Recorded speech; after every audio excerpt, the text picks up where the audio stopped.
Olá, sejam muito bem-vindos. Hoje é dia 12 de maio, um dia importante para os mercados, já que nesse final de semana nós tivemos o anúncio de uma trégua na guerra tarifária entre Estados Unidos e China. A China aceitou reduzir as tarifas para 10%, os Estados Unidos reduziram para 30% e, teoricamente, começa-se uma nova rodada de negociação a partir de agora, numa situação um pouco mais amigável, um pouco mais flexível. O grande ponto, eu quero resumir aqui nesse vídeo 10 gráficos importantes para vocês entenderem o estado da economia americana e o que vem acontecendo nos mercados. E eu imagino que depois disso vai ficar muito mais claro para vocês tudo que está acontecendo nesse momento.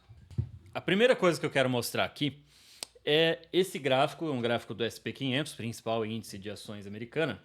E vamos observar o seguinte, olha, aqui no dia 10 de fevereiro foi anunciado o primeiro anúncio, né, primeira proposta de tarifas ali de 10% sobre todos os produtos, 25% sobre o aço e alumínio. Alguns dias depois, lá em 3 de março, foi anunciado os 20% de tarifas sobre todo mundo. O mercado começa a cair de forma mais intensa aqui. Depois, lá no dia 26 de março, né, praticamente um mês depois, 25% de tarifas sobre carros e peças, até que no dia 2 de abril começam ali 54% de tarifas contra a China, até que no dia 8 de abril isso sobe para 104%. Quando a China revida, o Trump sobe para 145%.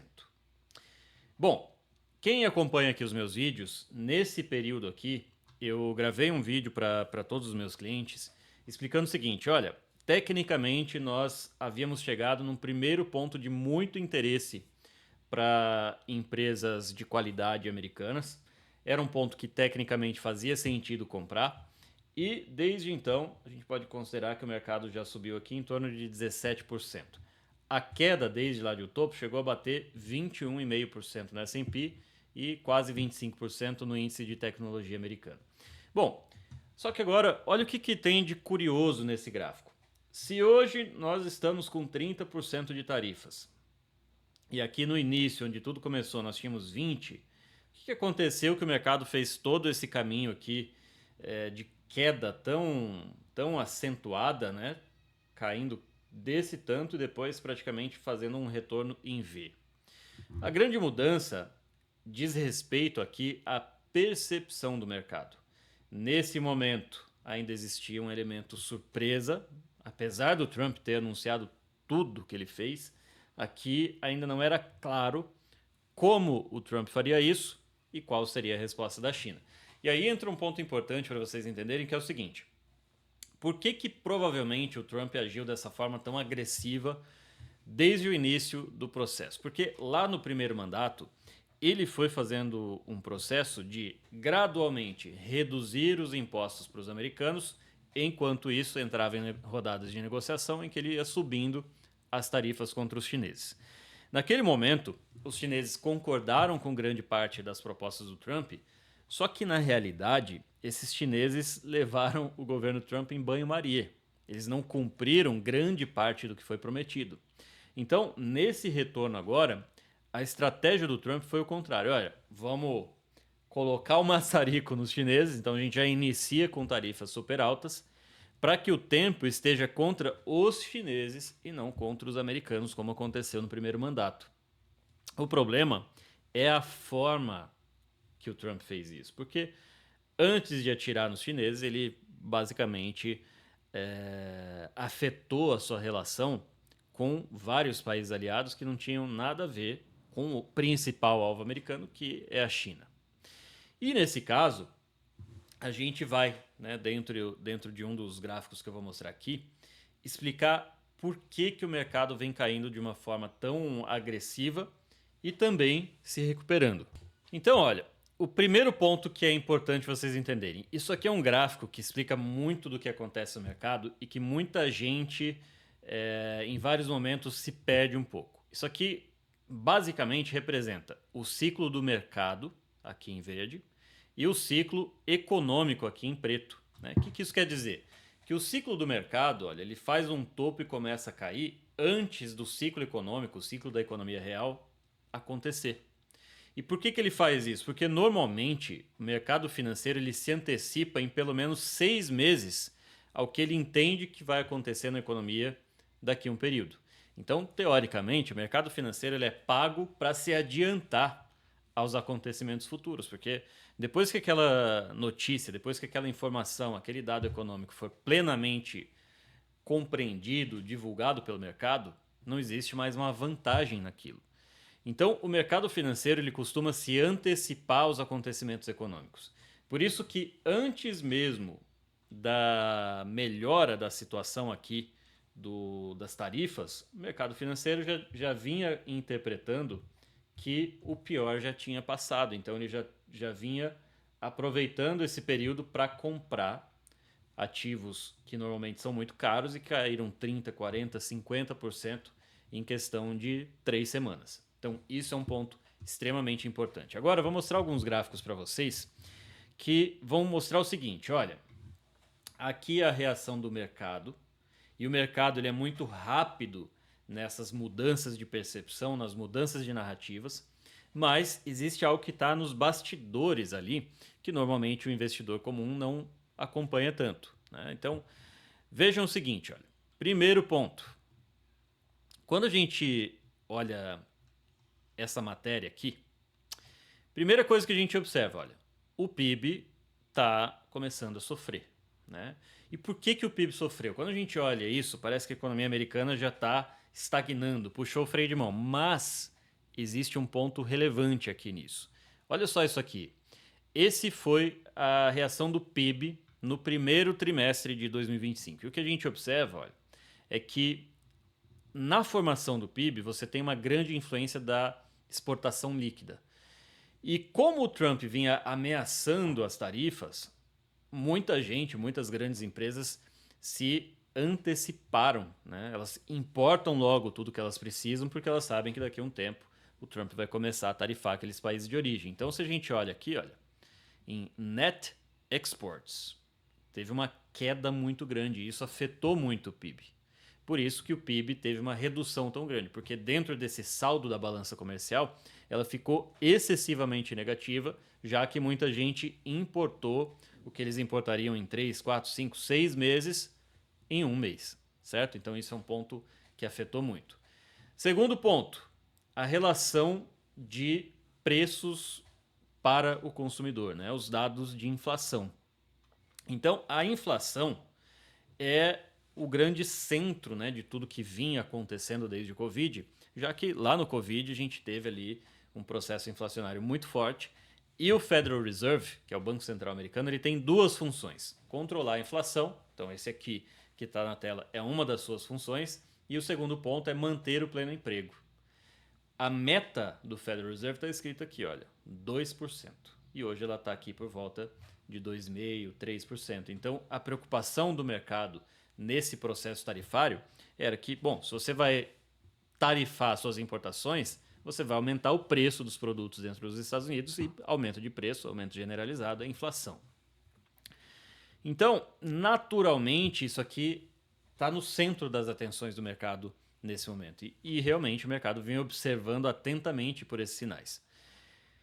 Terceiro ponto, olha, terceiro gráfico. O gráfico do SP500, o índice americano, num comparativo entre o governo Biden, o governo Obama, o Trump no primeiro mandato e o Trump agora. A gente percebe que essa ação mais explosiva do Trump gerou uma queda muito intensa do mercado. O mercado se assustou muito. E isso é ligado ao nível de incerteza a respeito de tudo que podia acontecer. Quando chegou aqui nesse período, né? Deixa eu voltar aqui para o gráfico. Olha, aqui nesse período, eu comentei, olha, não estou mais preocupado com o que vai acontecer. A minha sensação de preocupação, de estresse muito grande aqui no começo, nessa fase, quando o mercado tinha caído mais, foi quando eu entendi que, olha, o pior já passou, a gente já entende qual vai ser a atitude, o processo de tomada de decisão do Trump, e a partir de agora já é um mal conhecido, não é mais um mal desconhecido. Então, já tinha ficado muito claro o que aconteceria no mercado a partir de então. Mais um ponto, olha, sentimento do consumidor.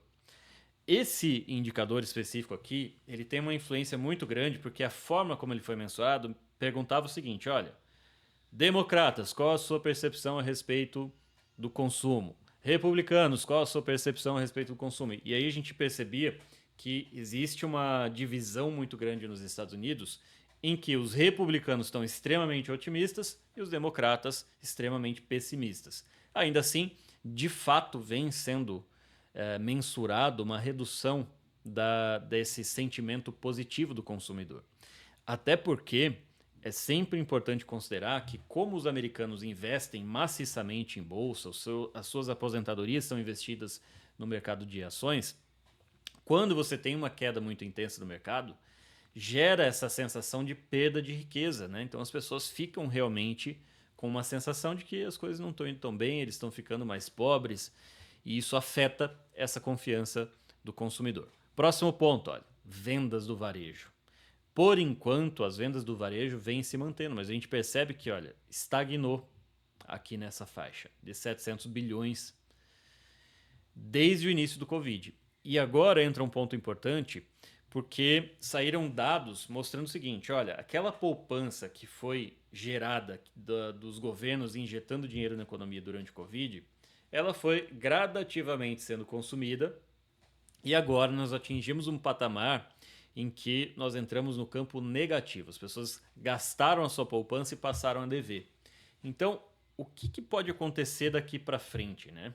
A gente está chegando no fim de um ciclo de um consumo muito intenso, inclusive de gastos do governo. Então, o governo americano, lá no governo Biden, gastou muito. E agora, teoricamente, o Trump vem propondo reduzir esses gastos. Próximo ponto. Aqui nós temos o nível de desemprego, que está a pleno emprego, 4%. Também é algo que o Federal Reserve acompanha muito de perto. Semana passada nós tivemos um grande aumento da geração de emprego, quase 180 mil posições, então continua muito aquecido. E agora, olha, esse aqui para mim é um dos principais gráficos. O nível de incerteza de política econômica. Está num dos níveis mais altos, né? Está mais alto até, ou quase chegando aqui no mesmo nível do Covid. Então, sempre que a gente tem incerteza econômica, vai gerar isso aqui. Queda muito forte no mercado. E conforme essa incerteza vai passando, olha, a gente percebe que mesmo que nós tenhamos os mesmos 30% aqui, olha, né, é até menos do que nós tínhamos aqui, mas o mercado já se aproximou. Então, o que aconteceu? Nós temos o mesmo patamar de tarifas, mas o mercado teve uma queda muito forte no anúncio das tarifas e agora ele já está numa alta muito forte no mesmo anúncio de tarifas. Voltamos para a estaca zero nos 30%. E aqui entram vários elementos, né? Elemento de ancoragem. Antes, esses 30% pareciam péssimos. Só que, diante de 145%, olha, 30% passou a ser pouco, né? Então, olha que interessante a psicologia humana e aqui viés de ancoragem, né? Antes, 145 era muito. Perto de 145, 30% já estamos bem, né? Então, ainda é mais do que os 20% de tarifas aqui, mas agora o mercado interpreta que o pior já passou. Próximo ponto é consumo do governo. O consumo continua muito alto.